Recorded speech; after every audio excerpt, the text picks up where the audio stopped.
আলাইকুম, হ্যালো সবাইকে। পিঠা কিন্তু আমার সব বানানো শেষ। এই যে এখানে এখানে হচ্ছে পাটিসাপটা পিঠা বানিয়েছি, আর এখানে বানিয়েছি পুলি পিঠা।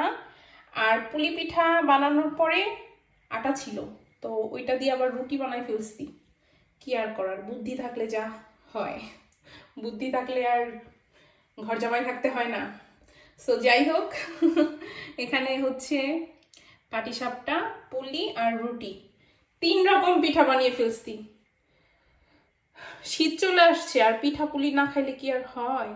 বাংলাদেশের সবাই হচ্ছে এখন পিঠা খাচ্ছে, আর আমরা এখানে প্রবাসে বসে হচ্ছে শুধু দেখবো তা তো হবে না, আমরাও বানিয়ে খেয়ে ফেলতে পারি। আমরাও বানিয়ে ফেলছি, এখন খাবো। সো কেমন হইলো সবাই জানাবেন আমার পিঠাগুলা। ওকে, সবাই ভালো থাকবে।